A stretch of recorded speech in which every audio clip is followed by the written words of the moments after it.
Assalomu alaykum hammaga. Xotira va hissiyot. Mana shu ikki tushuncha haqida ozgina ma'lumot berib o'tmoqchiman. Xotira biz ko'rgan, kechirgan, eshitgan, qilib ko'rgan narsalarimiz, his qilgan narsalarimizni esda saqlab qolish. Hissiyot esa biz o'sha onlarda nimalarni his qilganimiz. Shodlik, quvonch, alam, nafrat, g'azab va juda ko'p hissiyot turlari bor. Lekin insonlarda shunday holat borki, mana shu hissiyot va xotira bir-biriga bog'lanib qoladi. Va eng yomoni bizda ko'pincha bizni bezovta qiladigan holat bizdagi salbiy xotiralar va hissiyotlar. Inson miyasi shunday tuzilganki, ko'pincha mana shunday gaplarni eshitamiz. Bu insonga men 100 marta yaxshilik qildim. Juda ko'p. Lekin bir marta xato qildim, adashdim va shu men yomonga chiqdim degan tushuncha bor. Bu tushunchani tagida inson fiziologiyasi yotadi. Ya'ni inson miyasi, ya'ni qo'rquv. Inson miyasidagi qo'rquv bizni himoya qilishga, bizni asrashga qaratilgan. Va mana shu bizdagi qo'rquv bizga qilingan yomonlikni ko'proq esda saqlab qolishga harakat qiladi. Ko'proq esda saqlab qolishga, bizga qilingan yaxshiliklar, bizga qilingan yaxshi munosabatlar esa tezroq esdan chiqadi.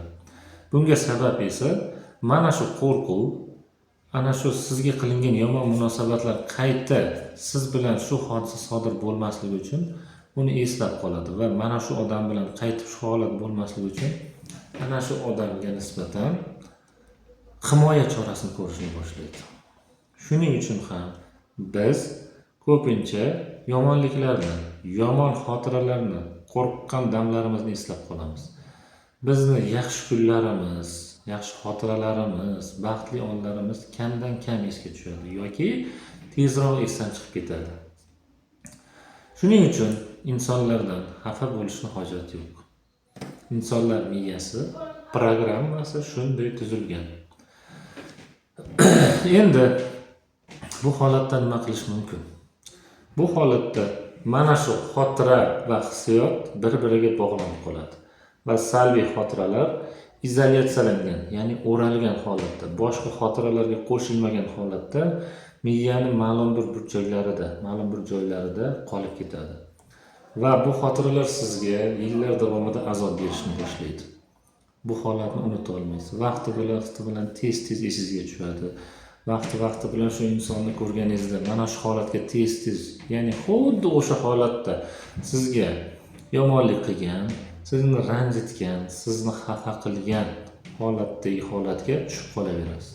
O'sha insonni ko'rganingizda tushib qolaverasiz. Masalan, ayollar turmush o'rtog'ining xiyonatini bilib qoldi va kechirdi farzandlari uchun, boshqa uchun, el ko'zi boshqa degandek. Lekin har safar turmush o'rtog'ini ko'rganda mana shu narsa miyasidan o'taveradi. Yana yurayaptimikin yoki o'sha paytda yurgan yoki eri unga yaxshi gap gapiradigan bo'lsa yoki biror bir sovg'a qiladigan bo'lsa, unga ham qilganmikin. Unga mana shu gaplarni gapirganmikin va boshqa xayollar ich-etidan kemiraveradi. Chunki mana shu turmush o'rtog'i bilan bo'lgan xotira va mana bu xiyonat hissi bir-biri bilan bog'lanib qoldi. Va u har safar turmush o'rtog'ini ko'rganda shu xotira yangilanaveradi.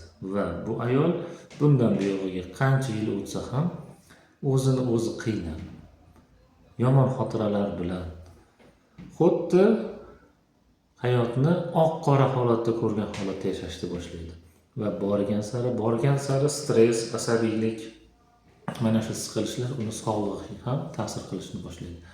Yoki bo'lmasa, qaynona munosabatidagi, qaynona va kelin munosabatidagi, qaynonaning kelinga bo'lgan yomon munosabati, uni tahqirlashi, xo'rlashi yoki boshqa holatlar. Mana shu holat ham insonlarning miyasida qolib ketadi. Mana shu so'z, mana shu xotira va shu insonni ko'rganda o'sha xotiralar yana qaytadan gavdalanaveradi, yana qaytadan tirilaveradi. Yoki boshqa bir insonlar bilan, umuman begona yoki yaqinlaringiz atrofidagi siz bilan bo'lgan hodisalar, sizga nisbatan qilingan xiyonat, sizga nisbatan bo'lgan aldov yoki shunga o'xshash holatlar sizdagi alam va nafrat hislarini qayta uyg'otaveradi. Bu esa sizni sog'lig'ingizga salbiy, jiddiy ta'sir o'tkazadi. Mana shu holatlar agar sizlarni qiynayotgan bo'lsa, bu holatlarni yo'qotib, odam yengillashi imkoni bor. Bizga shunday insonlar murojaat qilishadi. Turmush o'rtog'ini xiyonatda ushlab olgan yoki o'sha ayolni ko'rganda shu holatga tushib qoladigan yoki qaynonasini ko'rganda holati yomonlashib qoladigan, ichidan g'ashlik, nafrat, hatto ichidan bitta salom degan so'zni ham juda katta kuch bilan aytish holati. Yoki o'sha insonlarni ko'rganda yashashga majbur yoki u bilan muomala qilishga majbur, lekin mana shu qancha u bilan muomala qilgan sari, u bilan birga ishlagan sari o'z etini, o'z ichini o'zi yeyotgan insonlar bor. Mana shunday insonlar kelib, ana shu xotiralarni tozalagandan keyin yelkalaridagi juda katta yukdan xalos bo'lishadi va yengillab qolishadi va bu insonga qaraganda, bu inson bilan yurganda yoki u inson bilan duch kelganda hech qanday yomon hissiyotni his qilishmaydi. Agar sizda ham shunday holatlar bo'lsa, bemalol bizga murojaat qilishingiz mumkin. Onlayn va offlayn konsultatsiyalarimiz bor. Bu holatdan Xudo xolasa, avvalo Alloh taolo sababchi. Alloh taolo sababchi qilsa, biz bu holatni davolaymiz. E'tiboringiz uchun rahmat.